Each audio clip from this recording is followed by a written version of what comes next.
Leitura do livro As Crônicas do Dragão. Capítulo 5. Luminares. Naquelas bandas era comum o trânsito intenso de pessoas, na sua maioria mercadores, vindos do norte comprar iguarias e negociar peles. Por Drain, o verão aqui no sul é um castigo, resmungou um mercador de vinhos, limpando a nuca suada, enquanto a fila para o portão avançava a passos lentos. Por outro lado, lá no norte, é o pior inverno dos últimos 100 anos, disse seu amigo, enquanto entregavam documentos aos guardas que mal lhes deram atenção. A cidade engolia homens assim todos os dias.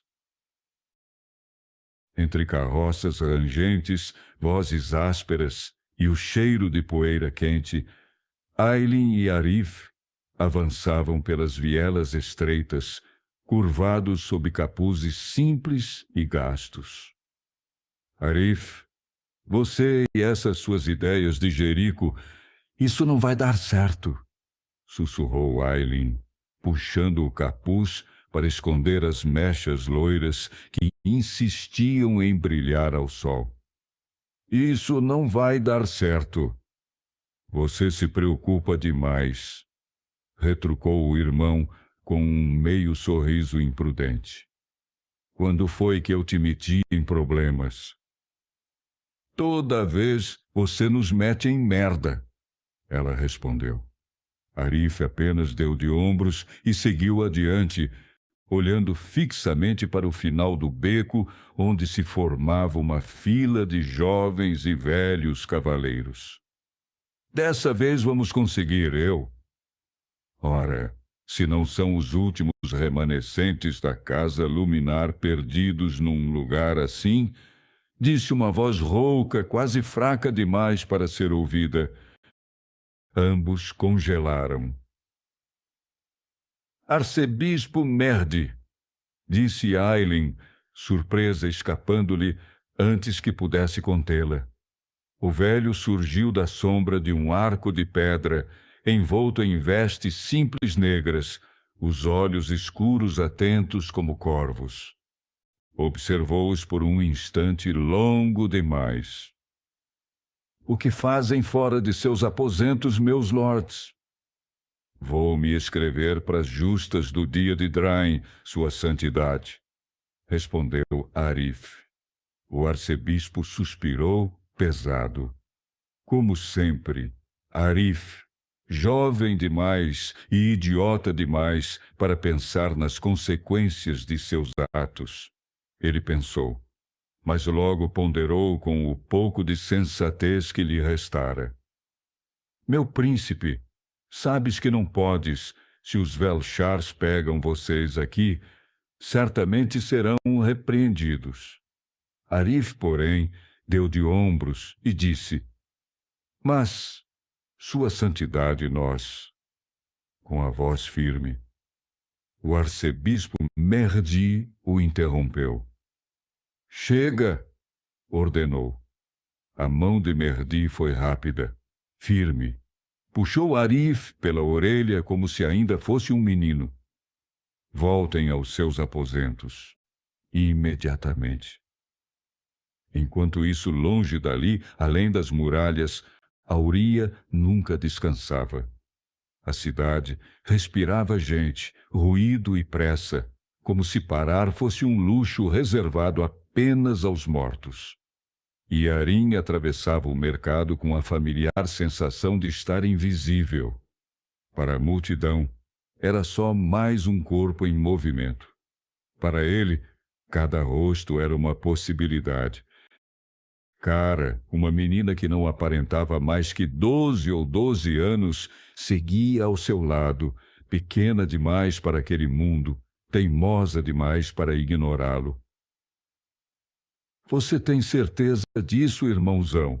Disse ela, abraçando seu braço.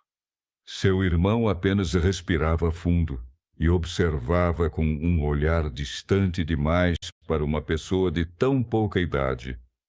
Ele parou e se abaixou e olhou nos olhos dela. Tenho, disse ele com aquele sorriso gentil que sempre tivera. Contudo, Cara não pareceu convencida. A escola é cara. Eu podia ajudar. Claro que podia, pensou. E era exatamente isso que ele precisava impedir. Não, respondeu com suavidade calculada. Esse nunca foi o plano. A menina mordeu o lábio, como sempre fazia quando tentava ser mais velha do que era. Você se arrisca por mim. Eu fico lá, aprendendo palavras difíceis. E Arim pousou a mão em seu ombro e disse: Justamente por isso. Eu faço isso para você não precisar fazer depois. Ela baixou os olhos. Sabia que não venceria. Vai vencer por nós dois, acrescentou ele. Agora vai. Tá atrasada.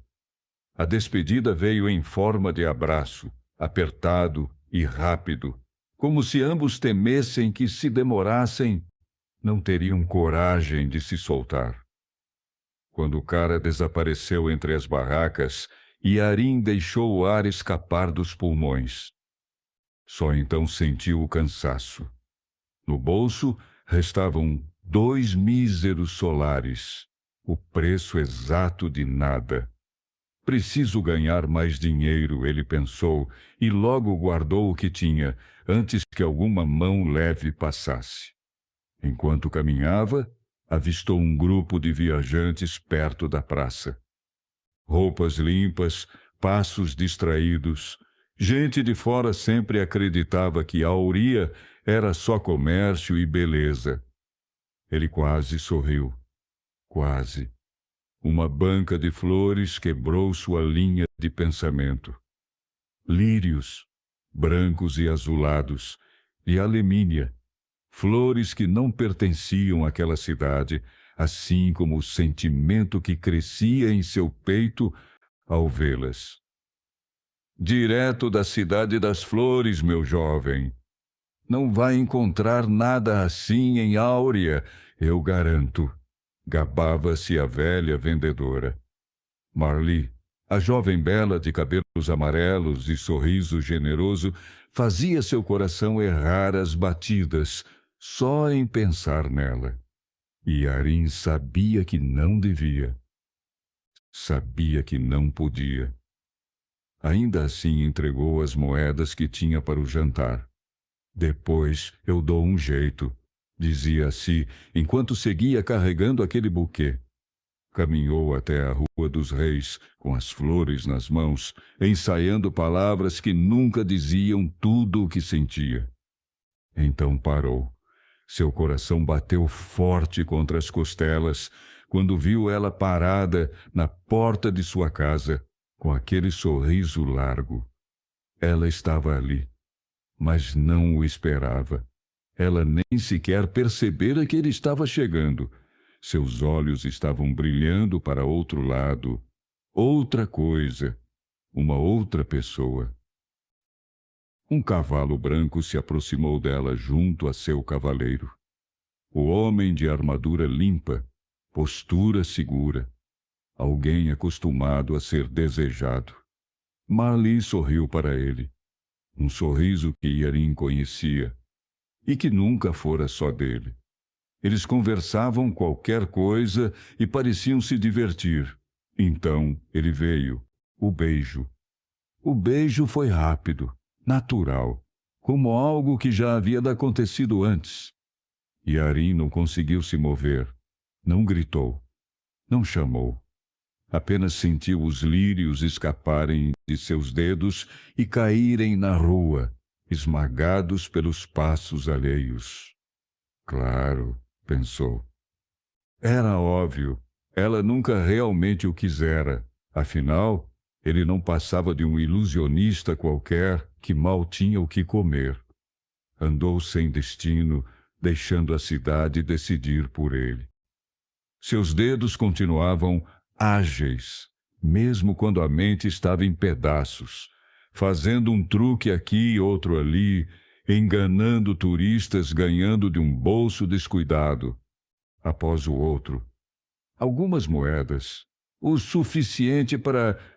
Ele pensou e parou diante da taverna. O cavaleiro pálido.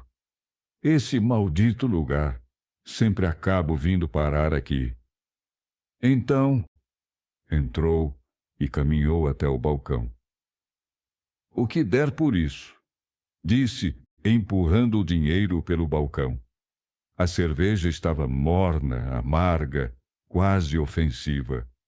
Ainda assim, bebeu como se cada gole apagasse aquela cena da memória.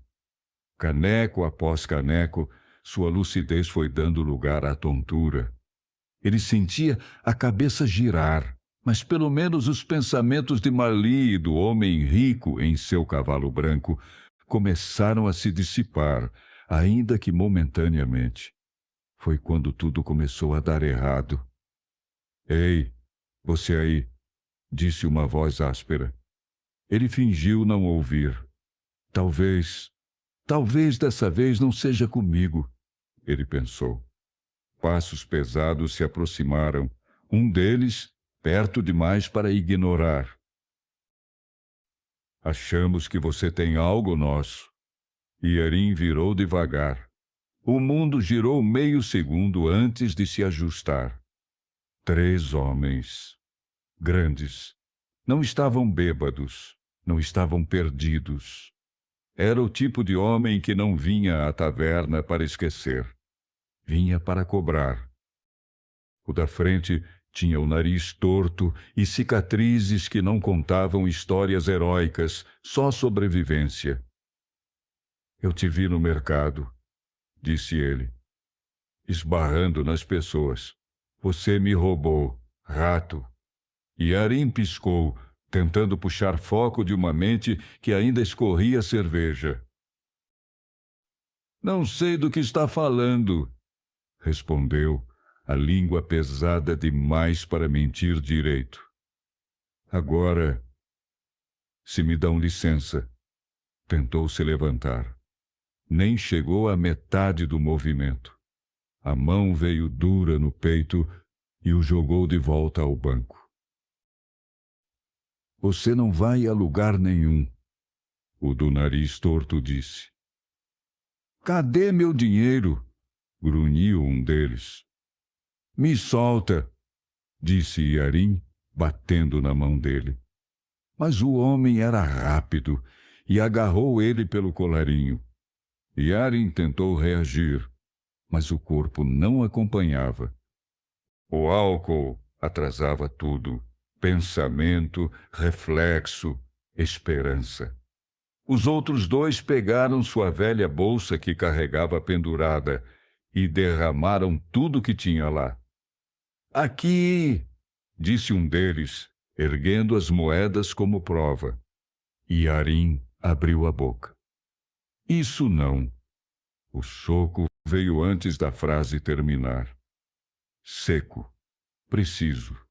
O mundo virou de lado. Basta, disse o homem do nariz torto.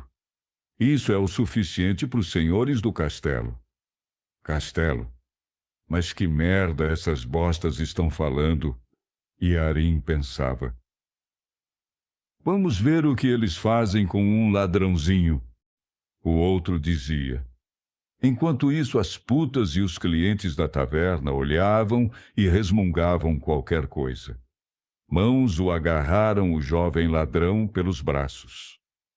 Yarin tentou se soltar, mas já não estava lutando só contra homens, mas estava lutando contra o próprio corpo. A taverna riu. Ou murmurou. Não fazia diferença. Ninguém ali estava do seu lado. Do lado de fora, o ar quente bateu no seu rosto. Enquanto era arrastado pelas ruas de Áurea, Yarin não pensava em fuga, nem em dor.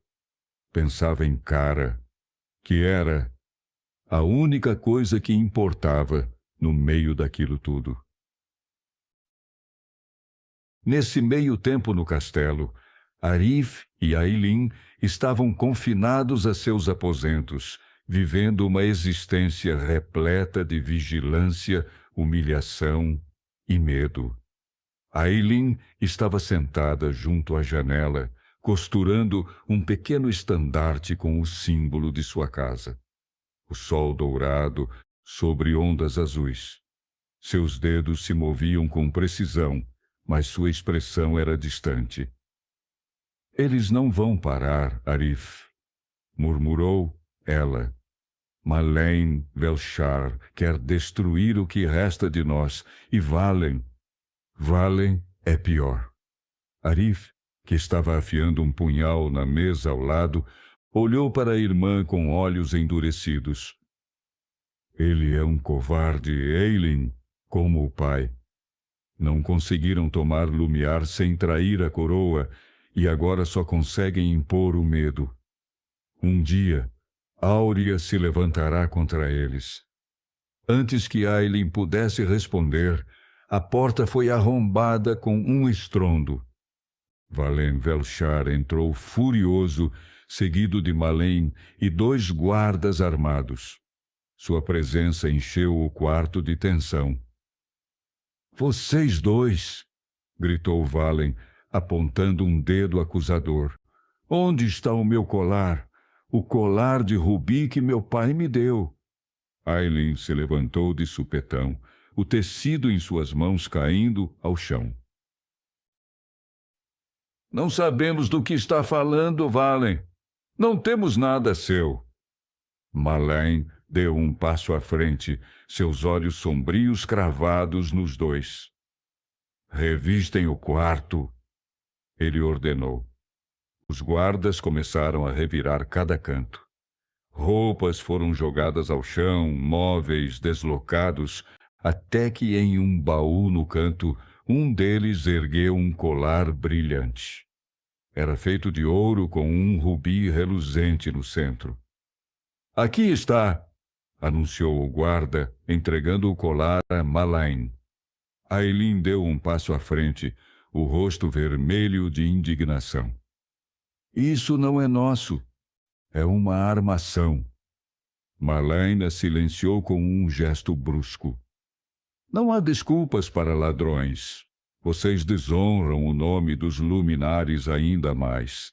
Guardas, levem-nos para o pátio. Eles receberão 10 chicotadas cada um. Os protestos de Ailin e Arif foram inúteis. Os guardas os agarraram e os arrastaram pelos corredores de Solaris. No pátio, uma multidão já começava a se reunir. Malane gostava de transformar a punição em espetáculo. Ailin olhava para seu irmão e tentava entender o que estava acontecendo, enquanto Arif era enforcado em um mata-leão por um dos guardas. Uma chance de reagir era tudo que ela queria. Sabia que se tivesse a chance, Arif cortaria o pescoço dele. Só uma chance. Era tudo. Os irmãos foram amarrados a um poste, enquanto Malane e Valen falavam uma coisa ou outra e riam como bêbados em uma taverna, apontando sem pudor para os 2. As cordas apertavam suas mãos e pés tão forte contra o tronco que estavam começando a se roxear. Um dia vou cortar suas gargantas, seus miseráveis.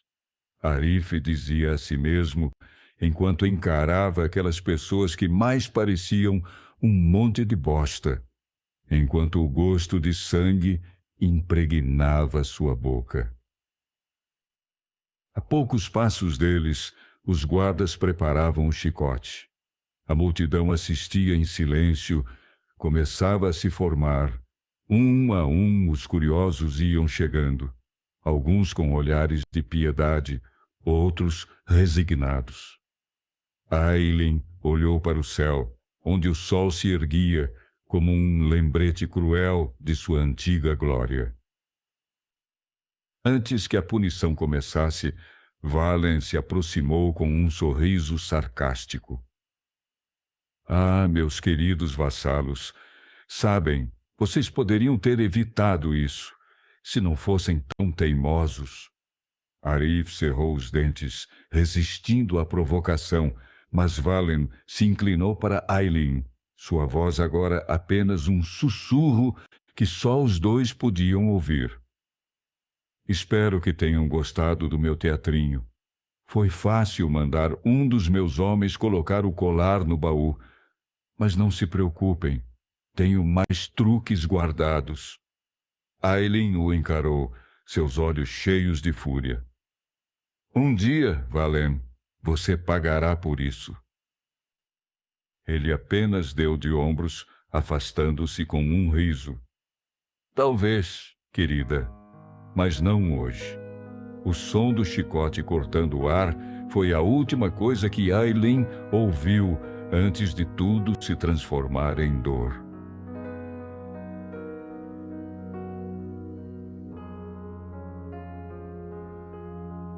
Chicotadas estalavam,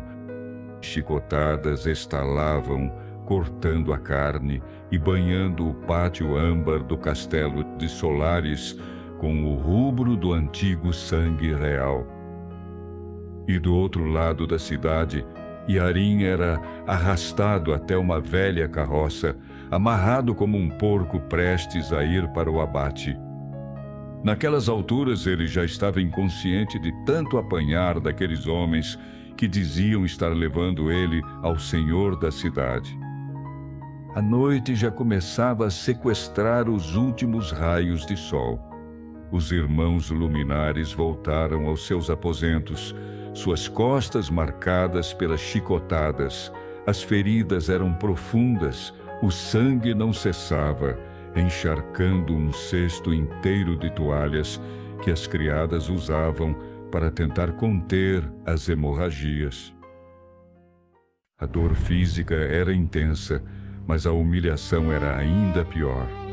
Ailin olhava para Arif com os olhos cheios de lágrimas que ela se recusava a deixar cair. Não podemos viver assim para sempre, Arif. Precisamos lutar. Arif assentiu lentamente, seu rosto endurecido pela raiva e pela determinação. Vamos lutar, Ailin. Vamos fazer o sol brilhar novamente. Enquanto as horas da noite avançavam, eles sabiam que estavam prestes a embarcar em uma jornada perigosa. Os últimos herdeiros de Áurea dariam início ao que seria uma história que marcaria o destino das 6 terras. Enquanto isso, Yarin foi arrastado pelos corredores sombrios do Castelo Solaris, suas botas raspando contra o chão de pedra polida. As torres que antes pareciam inalcançáveis, agora se erguem ao seu redor como monstros adormecidos. Guardas armados o conduziam com firmeza, enquanto Malaquias, o homem que o acusara, seguia de perto, seus passos ecoando como um martelo contra uma bigorna. Eles chegaram a uma grande sala, iluminada por velas altas. O ar cheirava a cera e madeira velha, e o silêncio era quebrado apenas pelo som dos estalos das chamas. No centro, sentado em uma cadeira de madeira entalhada como se fosse um trono, estava Malen Velshar, uma figura imponente e fria. Ele trajava um manto negro com detalhes prateados que refletiam o brilho das velas. Seus olhos eram como pedras de gelo, avaliando Yarin com um olhar que parecia despir sua alma. Malaquias adiantou-se, sua voz reverberando pelo salão. Este é o rato que me roubou, meu senhor, um ladrãozinho miserável. Ele me tomou moedas enquanto eu estava no mercado. Espero que seja punido de acordo, para que outros aprendam o preço de roubar um dos seus. Malen levantou uma mão e Malaquias imediatamente calou-se. O senhor dos Velchars inclinou-se na cadeira, estudando Yarin com um interesse inusitado. Um ladrão, é? Sua voz era baixa, mas carregava um peso que fazia os guardas ao redor ficarem ainda mais rígidos. Diga-me, rapaz, por que roubar? Yarin levantou o olhar, a raiva e a frustração pulsando em seu peito. Porque preciso. Não há outra escolha para quem nasce como eu. Malain deixou escapar um leve sorriso frio como gelo. Um sobrevivente, então. Curioso. É o que procuro neste momento, disse ele. Malaquias franziu o senho confuso. Meu senhor, perdoe-me, mas este homem precisa ser punido. Ele roubou de mim e... Malain, interrompendo, ergueu a mão novamente e o silêncio caiu como uma lâmina. Sua carne é valiosa, Malaquias. Sabe que sempre estou disposto a ajudar velhos amigos. A voz de Malain era como seda arrastando-se sobre o cascalho. Ele se levantou lentamente, a silhueta alta e magra, projetando uma sombra distorcida sobre o chão de pedra. Começou a caminhar ao redor de Yarin, seus passos ritmados ecoando no silêncio tenso da sala, cada estalo das botas parecendo um cronômetro para o inevitável.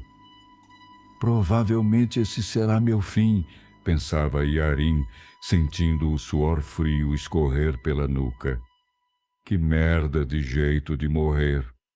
O silêncio foi estilhaçado pelo estrondo das portas duplas se abrindo.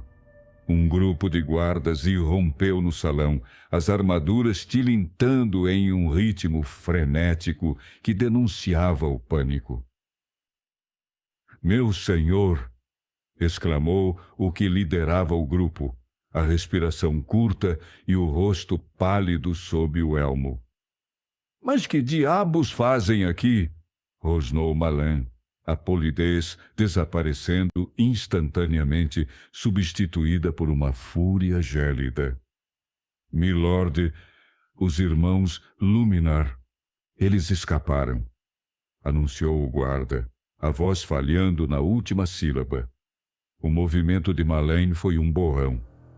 Em um segundo, ele atravessou o espaço entre eles, e no outro, suas mãos estavam fechadas como garras no colarinho do soldado, suspendendo-o quase totalmente do chão.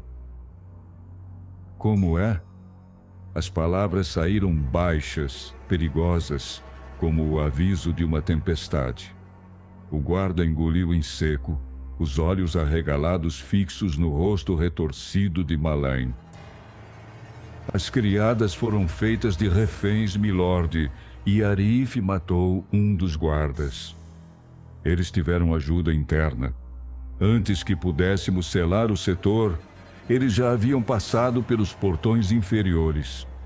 Malain soltou o homem com um empurrão violento, fazendo-o cambalear contra os companheiros. Ele se virou lentamente para Yarin, que ainda estava imobilizado, observando a cena com uma mistura de choque e uma súbita centelha de esperança. O vilão soltou uma risada seca, sem qualquer humor. Parece que o destino decidiu lhe dar alguns minutos extras de vida, garoto. Malain ajeitou os punhos da túnica, os olhos brilhando com uma intensidade maníaca. Guardas, levem-no para a cela de ferro. Não o matem ainda. Yarin sentiu as mãos brutas dos soldados agarrarem seus braços. Enquanto era arrastado para fora, ele olhou por cima do ombro e viu Malain desembainhar uma adaga curta e negra, o metal parecendo beber a pouca luz que restava no salão. A noite estava apenas começando, e o caos era sua única chance de sobrevivência. Yarin estreitou os olhos. Claro que ouvira. Os Luminar eram figuras conhecidas, perigosos para uns e heróis para outros. Sua fuga do controle dos Velshars era a maior humilhação da família em anos. Eu preciso de alguém que possa encontrá-los, berrou Malain. Então, um dos conselheiros se aproximou e cochichou qualquer coisa. E tão subitamente quanto ele levantou a voz. Esperem, ordenou ele.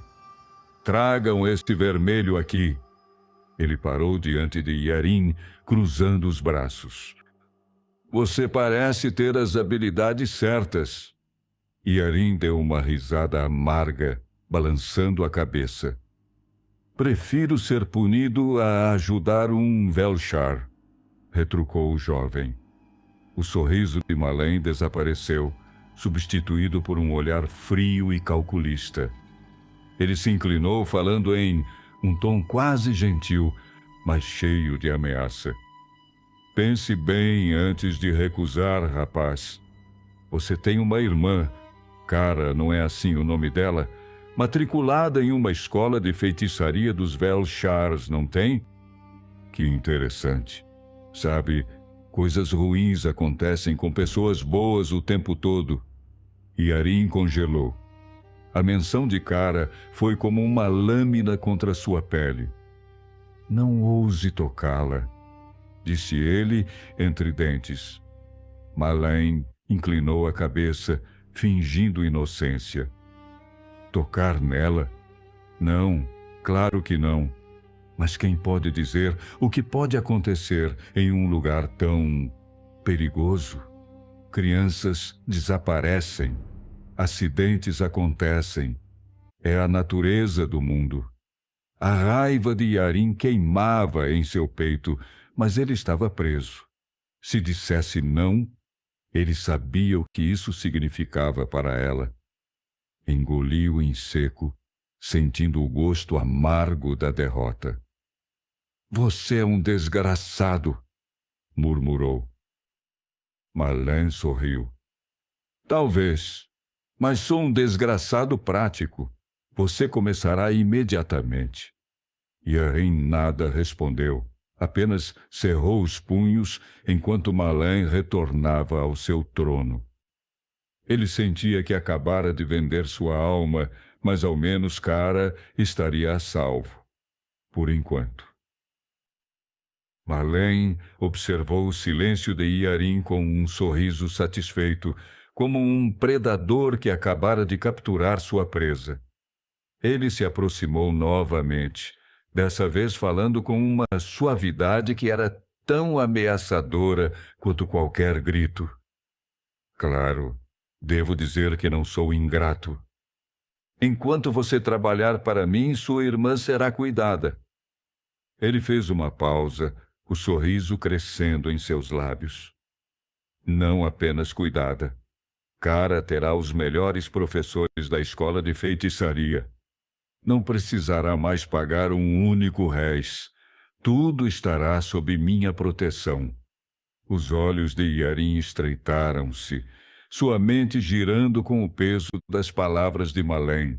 Por um momento, ele quase acreditou que aquele homem era capaz de cumprir suas promessas, mas sabia que cada palavra era uma corrente que o prendia ainda mais. Antes que Yarin pudesse responder, Malaquias explodiu em protesto. Isso é um absurdo. Esse rato rouba de mim e você o recompensa? Ele deveria ser punido, não promovido a algum tipo de espião de luxo. Malain virou-se lentamente para encarar Malaquias, e o salão pareceu esfriar com o olhar que lançou. Promovido? Ele repetiu a palavra como se saboreasse o absurdo dela. Você ousa questionar minhas escolhas? Malaquias hesitou, mas continuou, mesmo com a voz tremendo. Não, meu senhor, mas lhe deveria ser um exemplo. Como posso confiar em sua proteção se qualquer um pode me roubar impunemente? Marlene deu um passo à frente, sua presença tão esmagadora quanto um trovão. Você ousa questionar minhas decisões? Ele o questionou novamente, com mais firmeza. Malaquias recuou um passo, mas tentou manter sua postura firme. Não é uma questão de questionar, meu senhor. Mas há regras, e se elas não forem aplicadas? Antes que ele pudesse terminar, Malã ergueu a voz, cortante como uma lâmina. As regras são minhas para decidir. E deixe-me lembrá-lo, Malaquias, que sua carne pode ser valiosa, mas não é insubstituível. Há muitos que adorariam seu lugar no mercado de Áurea.